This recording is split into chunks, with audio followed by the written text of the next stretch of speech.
Hey everybody, Jeppy here, and welcome to Melusi's operator lore video. Although Melusi has been through the ringer balancing wise, her lore has stayed true to her beliefs and has stayed consistent since she joined Team Rainbow. We'll be talking all about her conservation efforts of African animals, the time she was ambushed and nearly died, and what Harry and Kapkan think about Melusi as well. So leave a like if you're excited, and let's get right into Melusi's lore video. Well, let's start things off as we always do with where and when Melusi was born. So Melusi's real name was actually, oh god, well crap, how do you even pronounce this? Like Thandawi Nduluvu?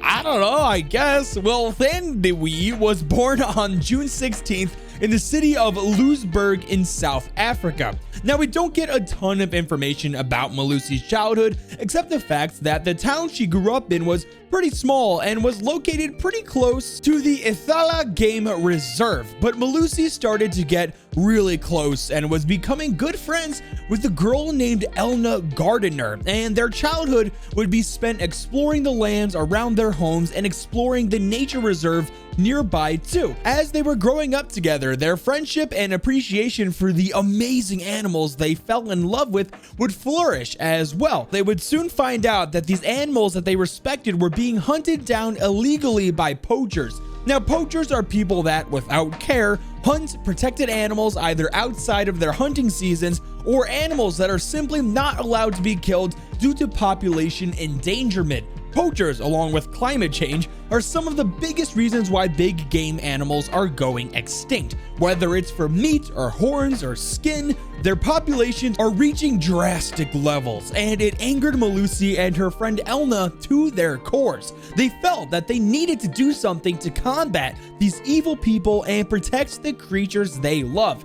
So they focused on the lives that they can save rather than the casualties they've already lost. In order to help stop these poachers, Melusi felt that she needed to familiarize herself with a weapon in case the time ever came she'd have to use one against them. So she signed up with the South African National Defense Force to broaden her skill set and train along the way. She enjoyed it and was extremely dedicated to the mission at hand and persistent with being the best. This landed her a position on the 1st Parachute Battalion for the Defense Force. Learning how to jump out of aircraft to surprise enemies behind enemy lines was her battalion's specialty. But tragedy would strike that literally haunts Melusi to this day. Something she simply refuses to speak about, even when asked by the 6th of Team Rainbow himself, Harry, when he asks about it later in Melusi's lore. One day, on any routine mission, her battalion was ambushed by an enemy. Again, Melusi doesn't comment on who it was, but we do know that a lot of people she knew and became good friends with either got extremely wounded or died that day. Among the wounded was Melusi herself. We'll hear about that a little bit more in depth later in Harry's psychological evaluation. Well, after that incident, I bet Melusi had a lot to think about in life and what she wanted to do as a career. That's when Melusi's long-lost friend Elna came back into her life. She was a veterinarian now and worked at the Floisy Park. Again, what in God's name are these pronunciations? Which is a nature preserve and needed help. The poachers were in full force there more than ever and becoming increasingly violent. Elna asked if Melusi can help defend the reserve with her now acquired military skills. So that's exactly what she did. Melusi resigned from the military and began training local women around the area in tracking, interception, and surveillance at the Southern African Wildlife College. Melusi came to greatly respect the women she trained, and they in turn respected her. Together, they are the heart of the Nkaba Task Force Anti-Poaching Unit. She worked there for a number of years, dealing with some of humanity's worst and learning along the way on what works and what doesn't. Word got out about her, and of course, Harry heard about it and asked Melusi to meet her. Besides, we all know Harry has a super soft spot for people going through issues or battling for a cause. Well, Melusi ended up joining Team Rainbow, but needed to undergo a psychological evaluation just like every other operator that joins. Let's listen in and hear about what Harry had to say about Melusi. But then after that, we get a real treat. Capcan also wrote a psych eval as well on Melusi, so stick around for what Capcan said after Harry's. This is what Harry had to say, quote, "Specialist Thandawi Melusi Nduluvu," again the freaking name, "strikes me as someone uniquely suited to carrying out South Africa's ongoing conservation efforts. She is efficient, precise, and accepts that greed remains one of humanity's greatest challenges. When I asked if she thought we would ever be rid of it, she smiled and said, 'It's good to dream, doctor.' Her relationship with Elna began the day they discovered that their names meant the same thing. Beloved. It wasn't always an easy friendship, but their shared adoration for the animals of the game reserve and prosperity for exploring where they absolutely should not have been saw them through a lot of challenges."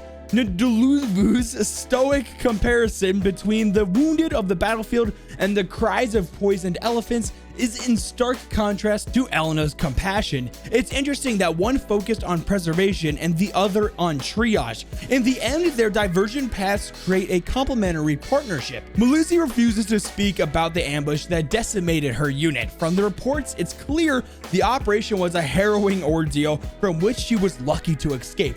I tried approaching the topic from the angle of latent survivors guilt, but she brushed off my attempts. She was more affected by the tragedy she witnessed on the reserve, comparing landmines to snares, and mentally turning the reserve into a war zone. Her profile indicates that any negative feelings have been transmuted into action in the forms of training the women of her anti-poaching unit and the web of drone-based surveillance she has organized to oversee their operations. On the topic of her work, she is effusive. Melusi believes strongly that there must be education and a shared responsibility within the community, that simply fighting poachers is not enough. She takes great pride in the accomplishments of the women under her command and in their contribution to the well-being of the animals they protect. She cares, too, about improving the local economy, but this concern is secondary to providing what she calls self-directed futures, believing that these, above everything, will counter the lure of easy money. Signed, Dr. Harishva Haripande, Director of Team Rainbow. Alright guys, now with no time wasted, let's get right into Capcan's side of the story. Quote, "You asked me to consider our newest recruits.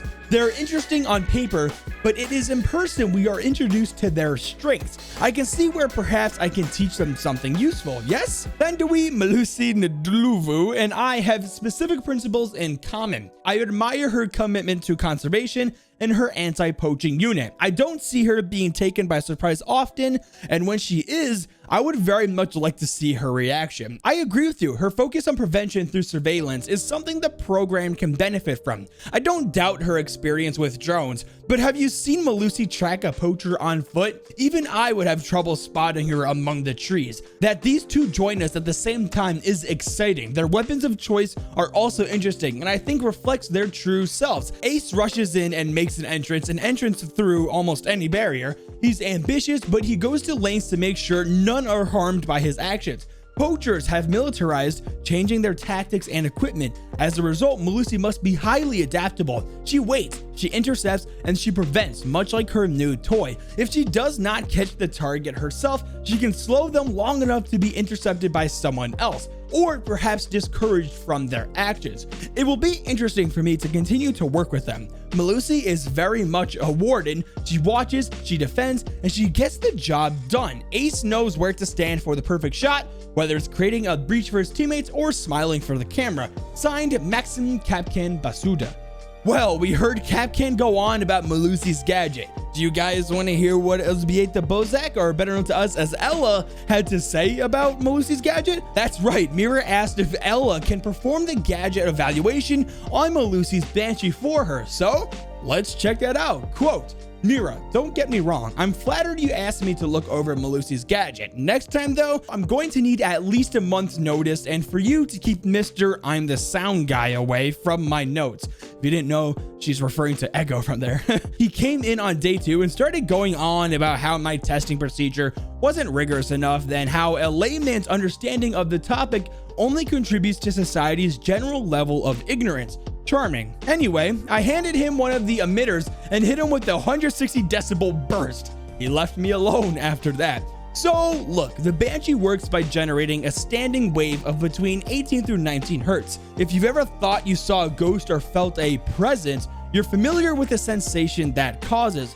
Crank up the loudness and it gets more intense. People with especially sensitive ears are going to be more destabilized than those who have spent our glorious youth attending rock concerts or just taking too much acetaminophen. But that's the curse of being good at something. Something else can always turn it into a disadvantage. Signed, Ella.